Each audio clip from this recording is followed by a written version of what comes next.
you're not aware of what a dyno is,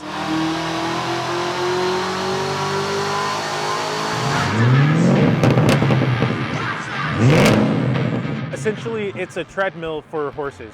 What's up, guys? We're back at MagnaFlow, and we are going to be getting a race series exhaust on this thing. It's an axle back exhaust, but first things first, we've got the car strapped down to their dyno because we want to see what it makes from the factory. We just want to get a baseline pull in, and then we're going to install the exhaust, put it back on the dyno, and see what it makes after putting their axle back on the car. So let's get right into it. Let's get the car spinning and see what kind of numbers it makes.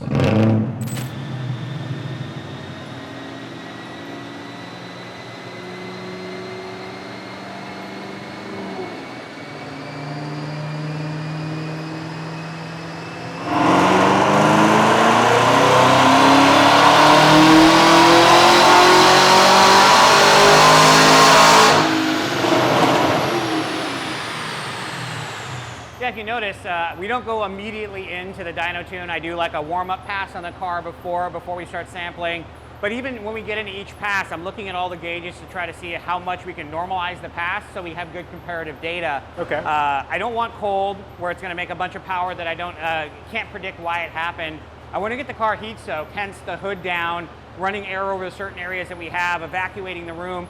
All of those steps are just to make sure that what we get out of the dyno is usable data. Gotcha. We just want to make sure that we get, even if it's a little lower in number, I'm not after the big number, I'm after the before and after. Totally.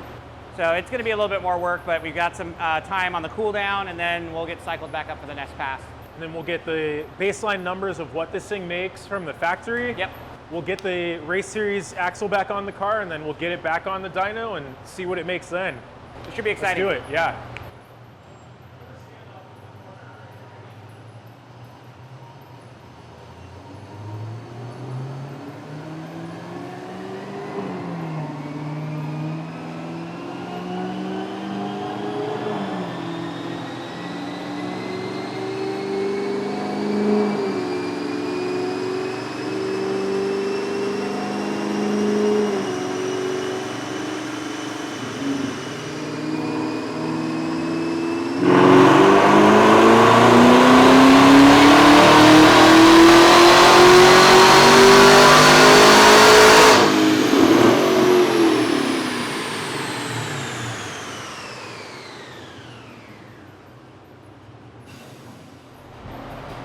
Looks like we're dealing with, we'll do our third pass and figure out where we are, but right in the neighborhood of about 550-ish average.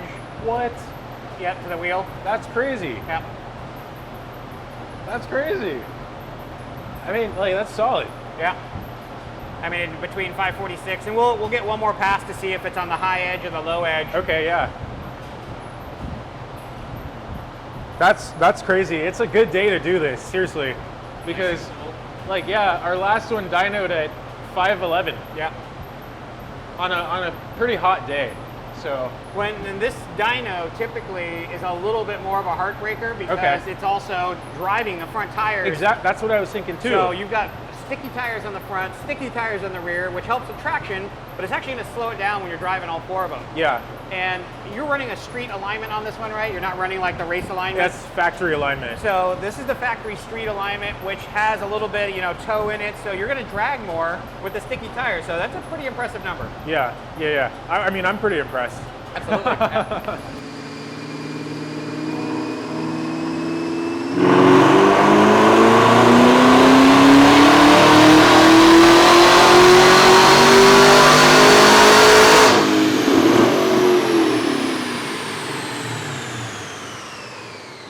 Torque, 546. So if I were to take the last two, which are the most heat soaked, we're within 3 foot-pounds of torque and within 1 horsepower. So pretty stable numbers.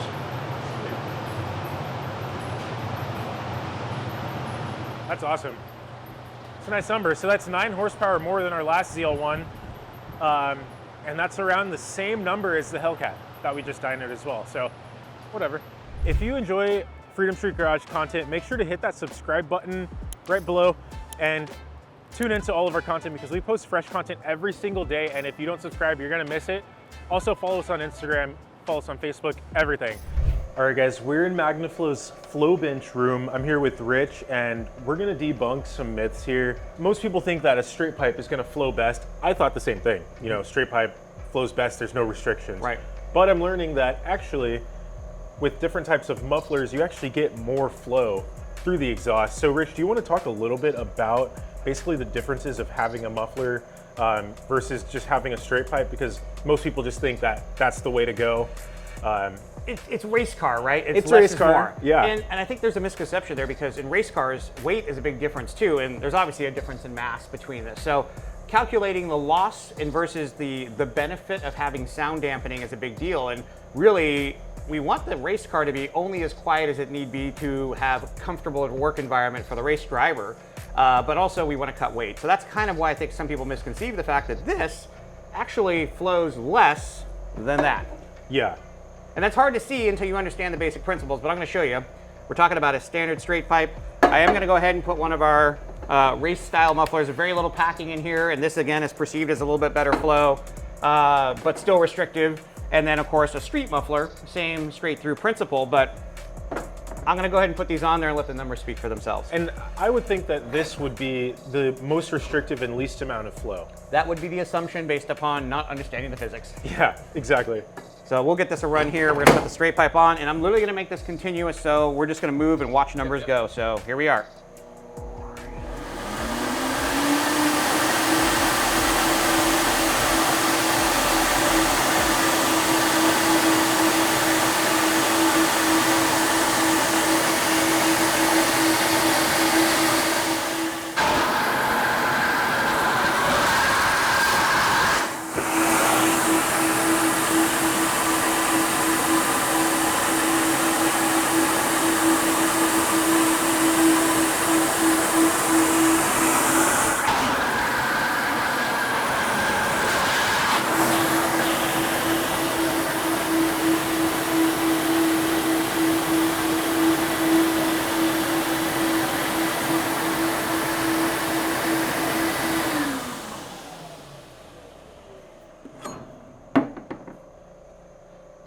So who is our winner?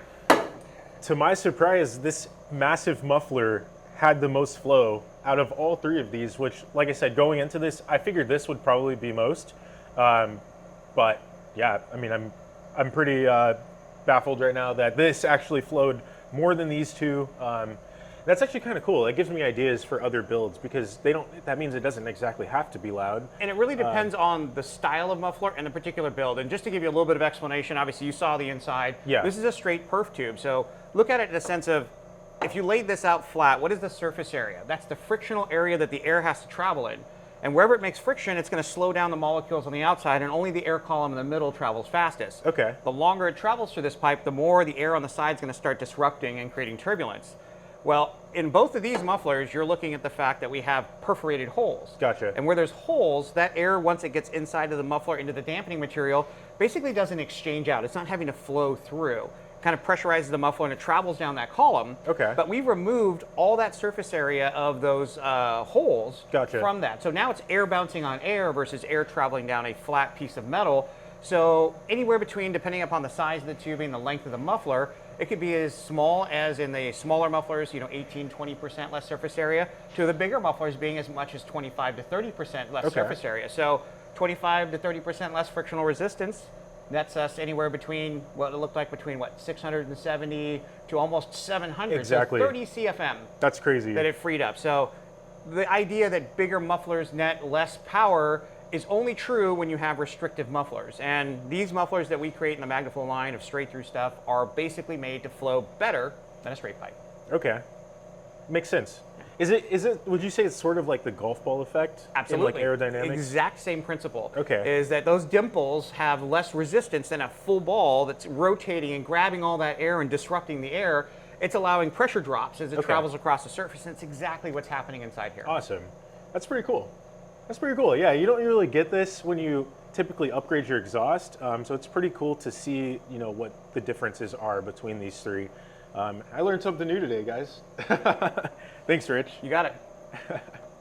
Now that we've tested out MagnaFlow's mufflers and resonators to see the difference in the flow compared to a straight pipe. We're now going to put the ZL1's Race Series axle back exhaust on the flow bench and see what that flows over stock. We're also going to put the stock one on there to see, you know, what that one does as well. So Rich is getting it all set up now. It looks like he's changing out some kind of like the flange on the bench, which obviously there's different diameter piping. So it's cool that he has those. And once he gets that on there, we can see what this extremely, like, I don't really know what to say. It's extremely like, it's so much less than what comes in the car from factory, because the factory muffler is about this big. It takes up the entire rear section of the car, and this is not only going to be lighter, but it's going to flow a lot better. I'm sure it's going to flow a lot better. I haven't even seen it on the bench yet, but just knowing what's in the car right now, this should be a bit better, a bit louder. But we're going to find out right now, guys.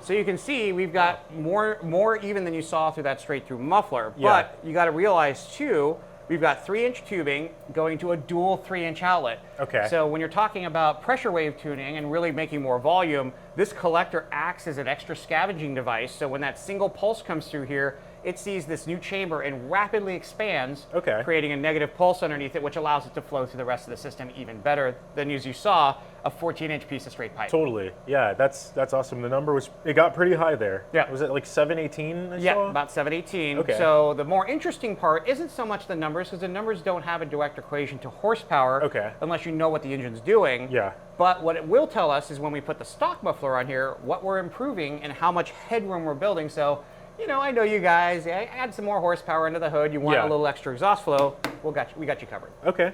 Let's go get it on the car. Yeah, let's do it.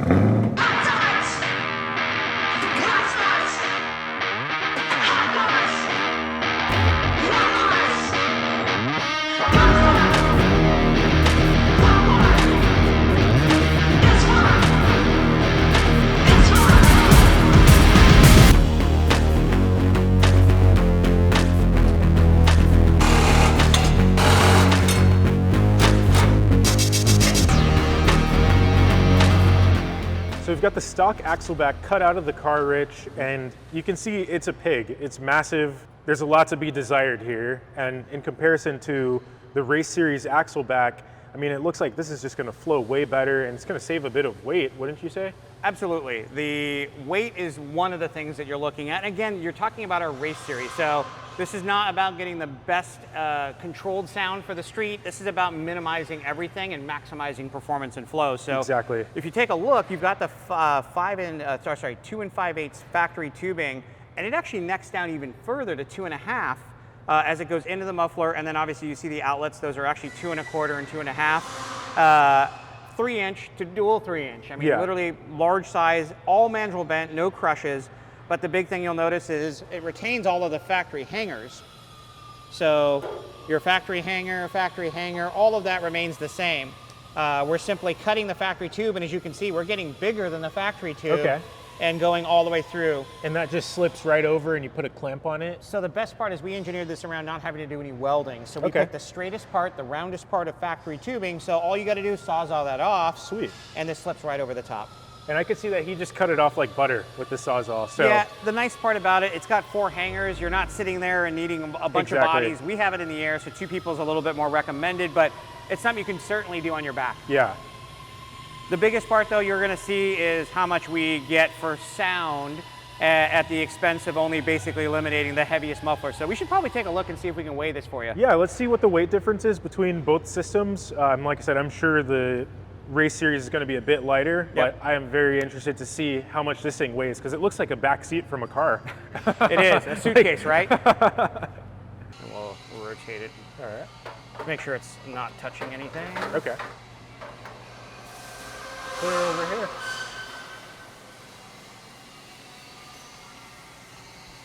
So just under 40 pounds, the factory axle back portion. Wow, so This is one of the axle backs for the Camaro, and this weighs in at 15.2. Right. So that's, obviously we need to double that. So that's a little over 30 pounds, which is about 9 to 10 pounds lighter than the factory unit. So we are saving a bit of weight by getting rid of this tank and putting in the Race Series exhaust. So let's actually get this installed in the car, because I'm dying to hear it. I'm sure you're dying to hear it. Oh yeah. The Camaro already sounds great from the factory, but I think it's going to be extremely well complemented by adding this to it. So.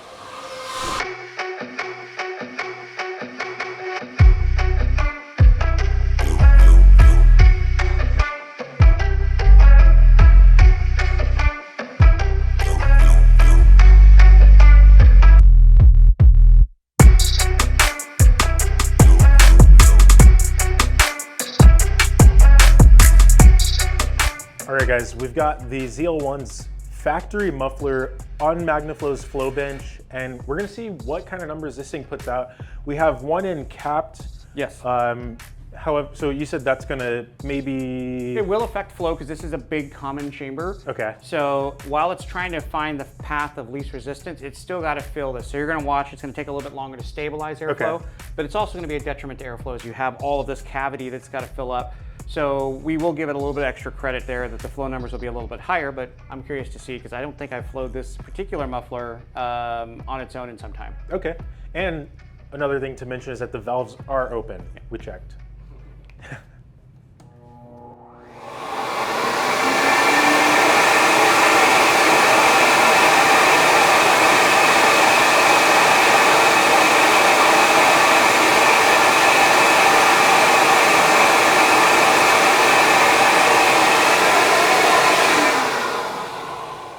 So we're seeing about 450 CFM through this side, and like I said, there's going to be a little bit of turbulence created by that center. So something to keep in mind is there's a huge difference there.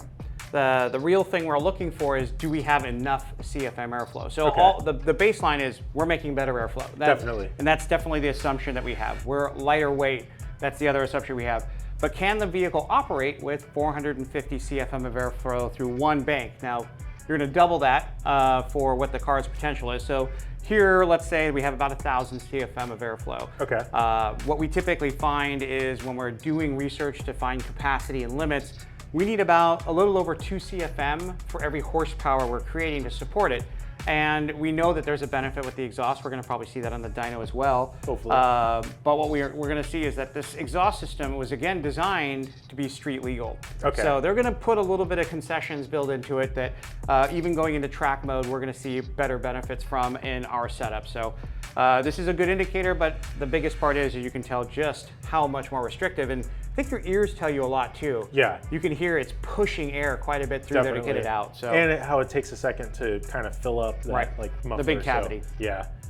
So definitely good for a street muffler, but if you want a little bit more and better performance, we definitely see the airflow increase. I think the Race Series is the way to go. Yeah.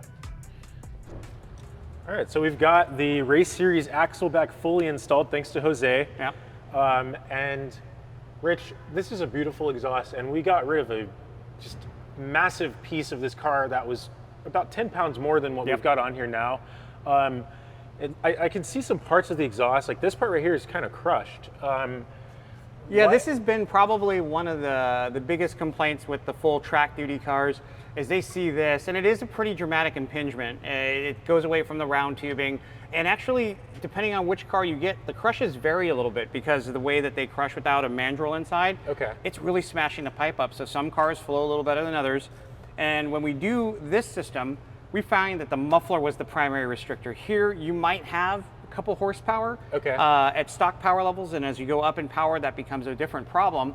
But the majority of the benefits here, because if you look, basically you have our X pipe here that looks just like ours, but if you look all the way up here, this is all one piece. Okay. So we legally can't touch anything behind this flange because the cats are in the actual cat back section, which is the flange back section. Yep. So we leave all of this alone, and for the most part, if you look at it, it's mandrel bent, minimal incursions of crushes, and there's just this one point in the middle, but we could not see enough difference. So when we did this, we actually built all the way from here didn't see enough of a difference to charge somebody for all the extra piping. Yeah. And the big benefit we saw was right around here. So when we do make our cat back, we do replace the X pipe back, which gets rid of the crush. Okay. And then the axle back. But this is the part that generates the most power difference in a stock vehicle. Okay, that makes sense. And so why exactly is this portion of the exhaust crushed so much? It looks like there's a good amount of space to fit like a full-size tubing back here, but it seems to be crushed a bit. Why did they do that? It's heat. So one of the things is that muffler is so restrictive, you got to think about it, it's holding all that heat in the pipe. Okay. So the proximity that you have next to, and this is really that E-diff. Yeah. And that E-diff is such a huge factor, but it's got its own cooling system. So everything they can do to try to keep heat away is important. Okay. So what we look at when we built our full catback was we tried to drop this down a little further so that we can keep the proximity there, but we lowered the back pressure enough by getting a freer flowing exhaust that the heat accumulation was down. Wow. So being that we don't have to worry about the sound limits that this had to as a stock car, we're able to make the concessions for more of a race vehicle and create a better flowing system based upon the needs of the car, which is if we can make it louder, we don't need to have the restriction in the muffler, which means we don't need to have the crushes for the heat accumulation. And that's the biggest thing. GM put so much tech in the ZL1 and making this an ultimate handling car with both the magnetic ride control and the E-diff that they wanted to make sure it was good for long street driving with the exhaust completely closed. True. Yep. Which makes perfect sense, you know. But we like it loud, as you all know, and so that's why we went with the Race Series exhaust. And I'm thinking this thing's going to be proper loud at this point.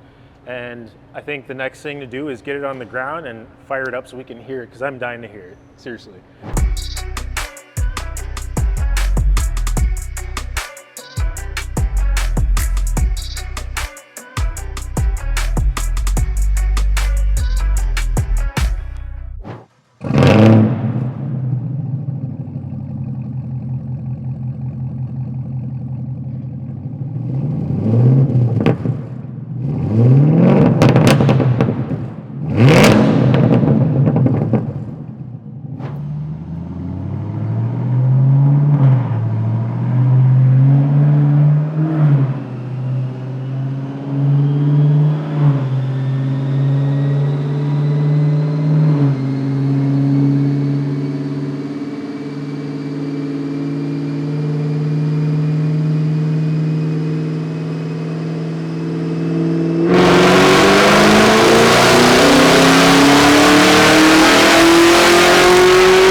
There's our torque number.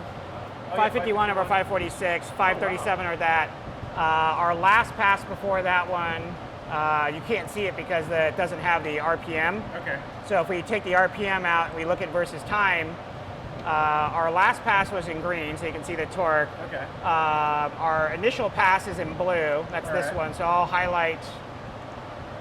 This is our baseline, and then these are our afters. So our baseline is there, and you can see all of our other three passes after, they all made. Let's look at the peaky area. So the blue is 521. We made up to 534, with the yellow peaking out at let's see, where's the other yellow? 542. Okay. So that's a pretty impressive jump. So we look here, our baseline in blue, 523, 540, 537, 543. So if we take our mean, 540 from 523, that's solid 17. Definitely. Yeah. That's honestly horsepower gains I was expecting it to make.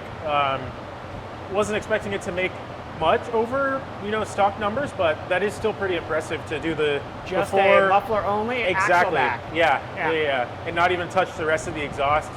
I think it's a pretty nice upgrade for this car. Oops. All right, guys, that wraps it up. We just did the final pull with the ZL1 on the dyno at MagnaFlow, and it made 17 horsepower more than stock, which is pretty impressive because we only changed the axle back portion of the exhaust on this car.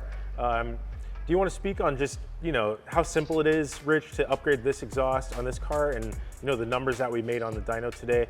We did the before and after, we did the flow bench. So we see that the exhaust is definitely going to flow more than stock. It weighs less, we weighed it.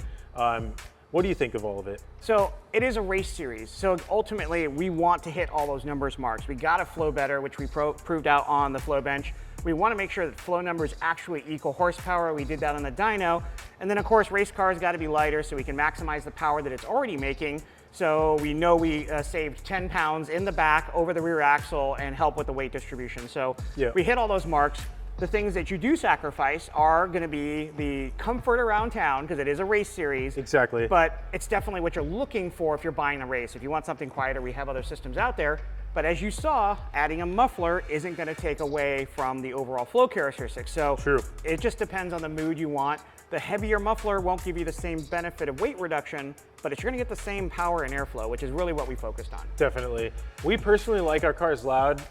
We only have them with us for a temporary amount of time, and we like to enjoy them for what they are and see what that 6.2 liter supercharged LT4 is all about. So we like to uncork them a little bit, and that's exactly what MagnaFlow does. And we're very appreciative of you guys' help and letting us use your dyno to run our horse here. And if you guys want to win this exact car, this 2023 Camaro ZL1 1LE, tap that link below. Head over to freedomstreetgarage.com. Get yourself a shirt, a hat. Any of it's going to get you entered to win this car. Good luck.